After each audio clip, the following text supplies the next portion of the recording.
At T-Mobile, our critical mission is providing unparalleled 5G coverage for when connectivity is mission critical. Introducing T-Priority, America's best 5G network experience for first responders, even in times of congestion. More capacity, faster speeds, better coverage. T-Priority from T-Mobile, built for tomorrow's emergencies, ready today. Discover more at t-priority.com. For qualifying organizations on eligible rate plans, coverage not available in some areas and may be impacted by emergencies.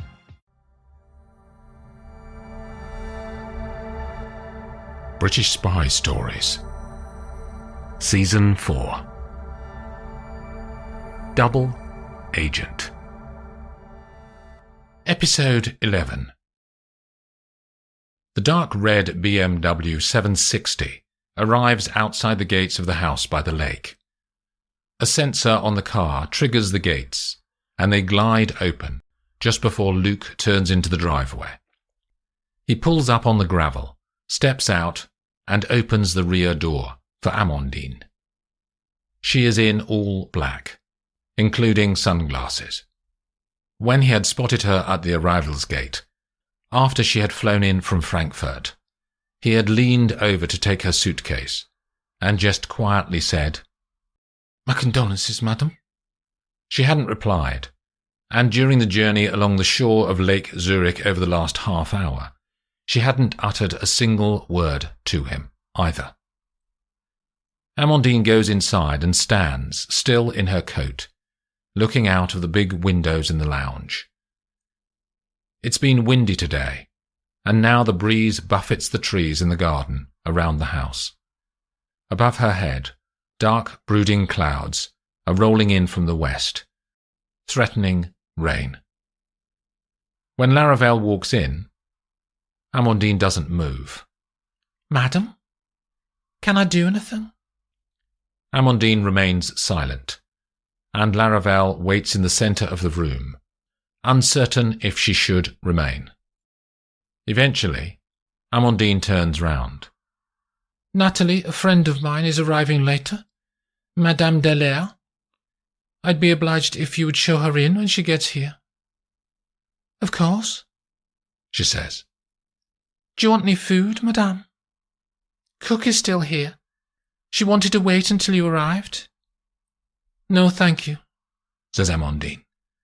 "You can tell her to go home." "Can I get you a drink? Gin and tonic?" "Thank you." Amandine's voice has lost its usual power. Laravel makes the drink and hands it to her fictional boss. "My condolences, madame." Amandine turns to look at her and smiles very slightly. Laravel continues. "I only met him once, but he seemed like a good man." "He was." There's a pause. Then Amandine says, "He didn't deserve to be murdered, Natalie." Laravel says nothing. "He was in bed with a woman, apparently. Some little tart, no doubt. They think that she killed him. She probably only wanted his money. Rich men are vulnerable like that. So often, people make friends with them for their money, and the rich men think it's because they're interesting and attractive. But in reality, it's their wallets that are attractive." Amandine returns her gaze to the lake. "The question is, what do I do about it?" "About what, madame?" "About getting revenge, Natalie. About finding the girl and making her suffer, like I'm suffering now." "When my parents died, madame," says Laravel, "everyone told me to move on. You can't bring them back, no matter what you do." Amandine takes a gulp of gin and tonic. "Good advice," she says. "Sadly, not advice that I am going to follow." Amandine decides to shower and change before her friend arrives.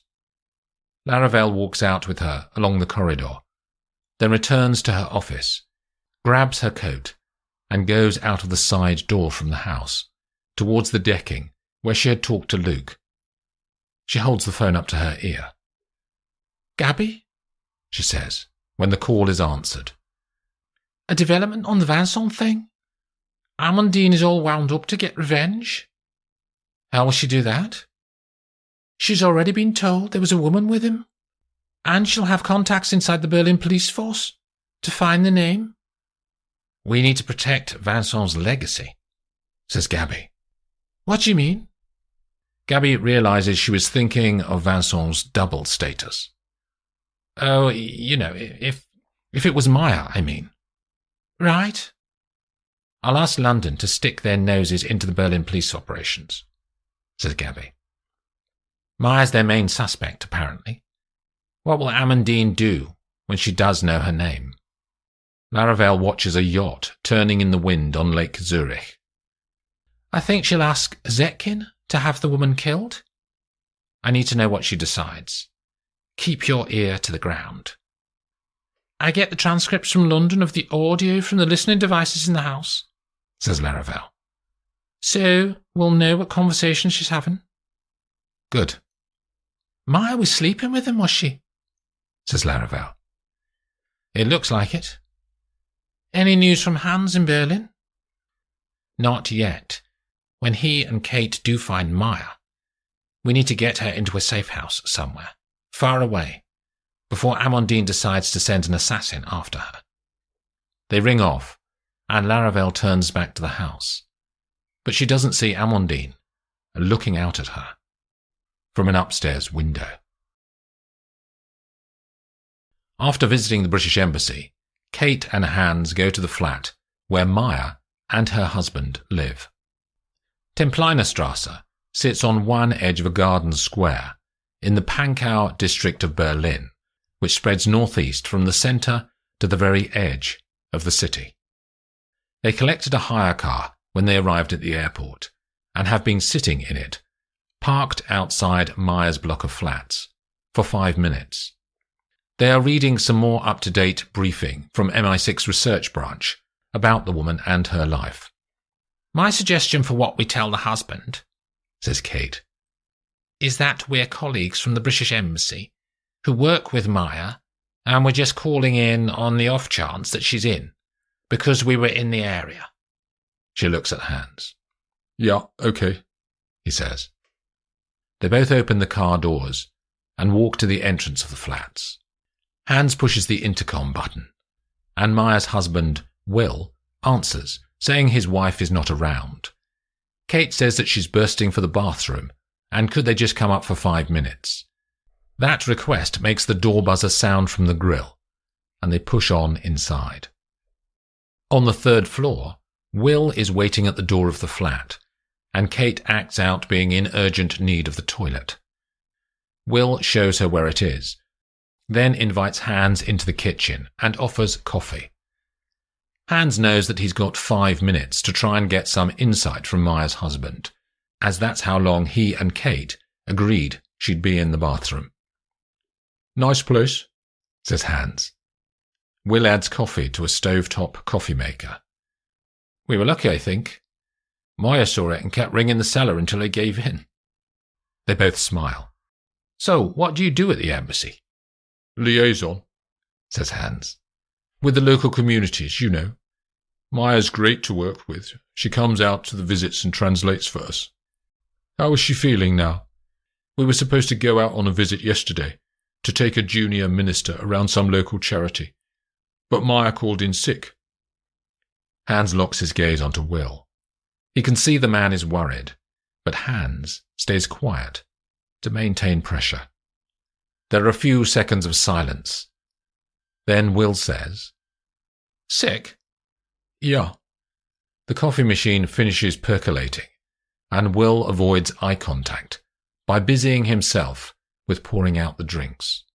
She didn't come home last night, says Will, and her phone numbers start working. You just get a network message saying the number doesn't exist. Do you know what happened? Says Hans. Will shakes his head. Maybe she wanted to get away if she's unwell. Will is silent, but looks worried. Do you guys have a holiday home? Maybe she went there. Not a holiday home, but we always go to a hotel down on the Boldensee to get away. Will looks up at him. Nice down there, says Hans. We like it. We always stay by the water, in the Hotel Kreuzlingen am Hafen. We've been there 3 or 4 times. I like the sailing. Not far from Zurich down there, is it? Says Hans. That's right. Maya loves Zurich and goes off shopping when I'm sailing. She meets up with friends and stays overnight. Gives me a full day out on the water. Kate emerges from the bathroom. I'm sure she'll turn up soon. We'll get out of your hair. Nice to meet you. They all shake hands and the spies walk back down to street level. Anything useful? Says Kate, when they're back in the car. Possibly, he says, and pulls out his phone. He calls London Control and asks if they can patch into any CCTV cameras near the hotel that Will named. Hans flicks on the phone speaker so Kate can hear the conversation. Can you run that app you have that just isolates the video frames when a car passes the camera? Says Hans into the phone. Sure, says Agent Marlin, who is on duty at Control. And remove any photos of cars that have a local license plate. Hang on, says Marlin. It's just running. Hans and Kate look at each other with expectation in their eyes. Can you pull up a picture of Marla Renz on your phone?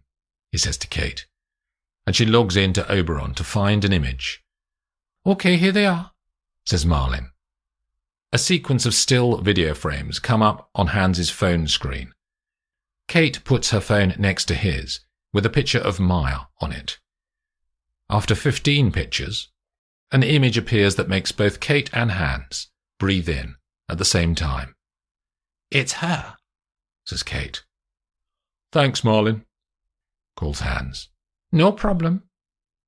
They ring off, and Kate starts the engine. Next stop, the beautiful Bodensee, she says.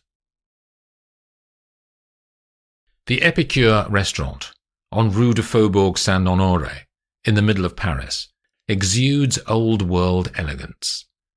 When Oscar Zetkin arrives, he is shown to a table overlooking the courtyard outside.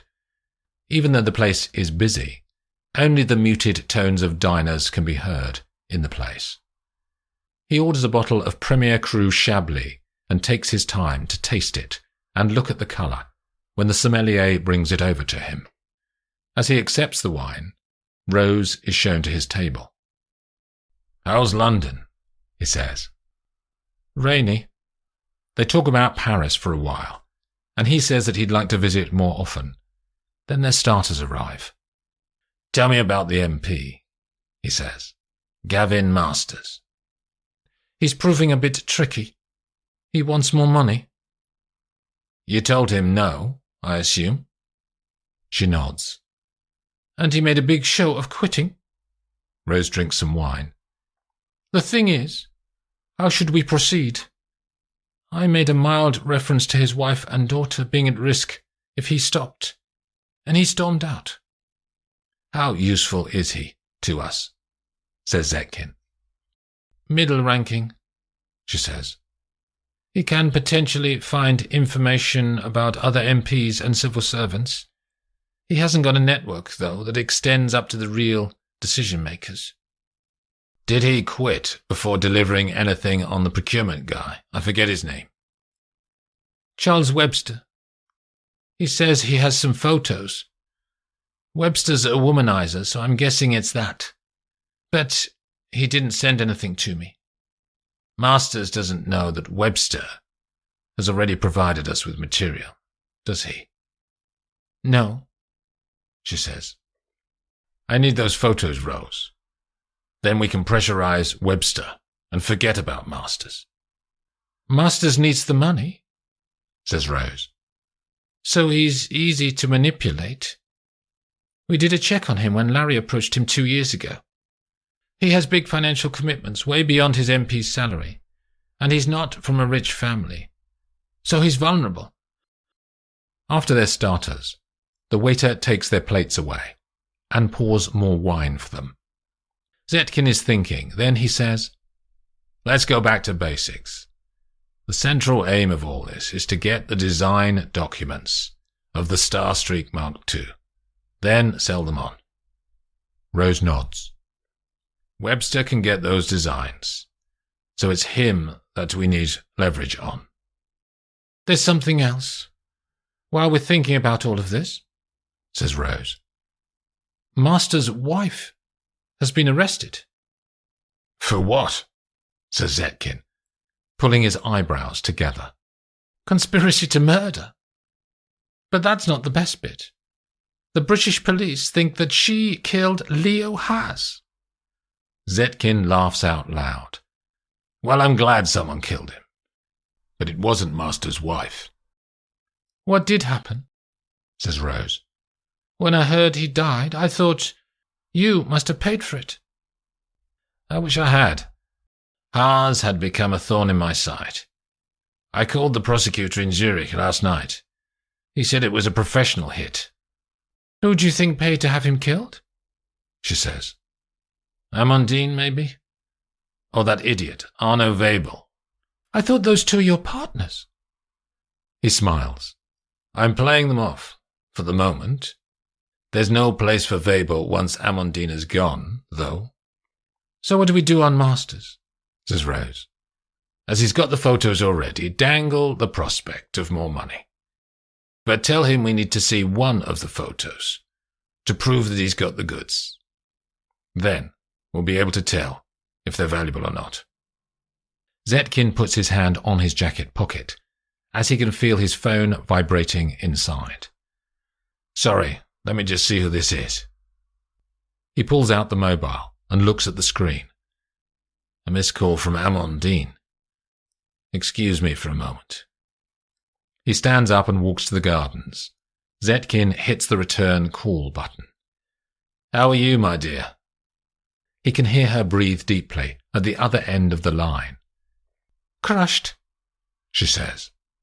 It will get easier. Shall I come and visit you in the next couple of days?